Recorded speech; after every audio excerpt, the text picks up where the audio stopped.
Bonjour, aujourd'hui je vais vous parler de l'achat en SCI ou en indivision. Mais je vais l'aborder complètement différemment des autres parce que j'en ai marre que vous ne parliez que de fiscalité sur ce type d'achat parce qu'il n'y a pas que la fiscalité qui compte. Et vous allez très bien et très vite le comprendre. Lorsqu'on achète en société, comme le nom le dit, c'est de la société. Le bien ne vous appartiendra pas à vous directement, mais il appartiendra à la SCI et plus particulièrement, bien évidemment, à ses associés. Lorsque vous achetez en nom propre, il vous appartient en nom propre à vous, en répartition, quand on est en indivision, entre 2, 3, des fois 4 personnes.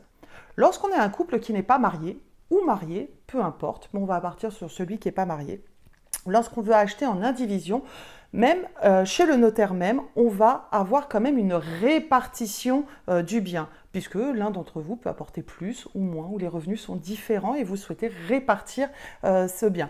Généralement, c'est du 50-50, mais ça peut être du 30-25, du 30-70, etc. C'est à vous de voir comment vous voulez faire votre répartition.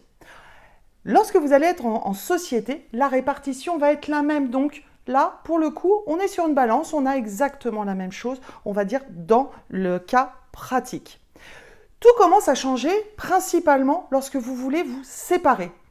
En nom propre, lorsqu'on se sépare, généralement, soit le conjoint, l'un des deux conjoints, a la possibilité de racheter la partie de l'autre et ça se fait facilement. Encore faut-il qu'il en ait la possibilité financière. Ça veut dire qu'il faut qu'aujourd'hui, il ait suffisamment de rentrée d'argent par rapport à ses dépenses, c'est-à-dire avoir un endettement qui soit bien inférieur à 33% pour pouvoir englober le reste de cette acquisition.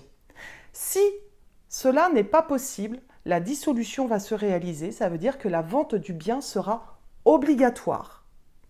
L'avantage avec la SCI, c'est qu'encore une fois, on est en société.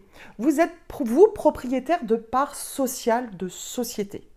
Donc, on va dire que même si vous avez un 50-50, soit vous avez la possibilité, comme en indivision, de racheter la part de l'autre.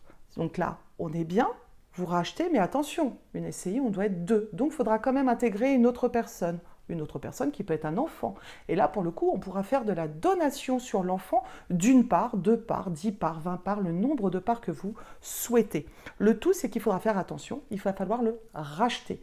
Mais on ne va pas racheter le prix du bien, on va racheter un montant de la part. D'accord ? Si vous avez créé une société à deux, 50-50, vous avez mis chacun 100 € dans la société en part sociale. Vous avez 100 parts chacun à 1 euro, par exemple, si vous avez défini que la part était à 1 euro. Et bien, si on est inférieur aux 5 premières années d'emprunt, vous n'avez pas encore réellement commencé à avoir le remboursement du capital, surtout si vous avez fait un différé d'emprunt. Ça veut dire que la valeur de la part n'aura pas changé et que vous pourrez soit faire de la donation à un enfant, soit du rachat de parts ou de la revente de parts à un tiers au prix de la part. 100 parts à 1 euro, ça fait 100 €. Si vous deviez racheter en indivision l'intégralité du bien à votre conjoint, il faudra payer la moitié de la valeur du bien. Le bien il vaut 200 000, vous devrez donner 100 000 € plus. Attention, frais de mutation, vous êtes obligé de retourner chez le notaire pour faire la mutation, disant que monsieur et madame ne sont plus propriétaires ensemble. Il n'y en a la transformation de la propriété, le transfert de la propriété va soit sur monsieur, soit sur madame. Donc, de nouveau, des frais de notaire, chose que vous n'avez pas en SCI. En SCI, tout se fait en interne, le changement d'associé peut se réaliser sans passage chez le notaire.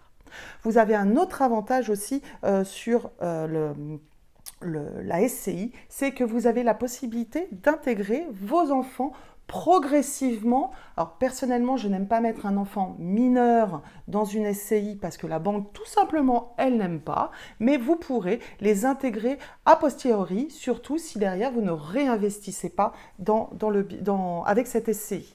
En revanche, si vous souhaitez intégrer un enfant majeur sans aucun problème, c'est aussi de la donation déguisée, entre guillemets. C'est-à-dire que vous pouvez intégrer votre enfant, lui donner 10 parts, 20 parts, 30 parts au prix de la part et non pas au prix du bien immobilier. Ce qui veut dire que le jour où vous partirez, vous décéderez, votre enfant sera déjà propriétaire sans avoir eu à avoir de frais de succession. Voilà ce que je peux dire sur l'acquisition en SCI ou en indivision. À vous de voir dans quel cas vous souhaitez le faire. Personnellement, et ayant été confronté au sujet, personnellement, je préfère la SCI, beaucoup plus malléable, beaucoup plus facile à exécuter et avec beaucoup moins de frais. Voilà ma position sur le sujet.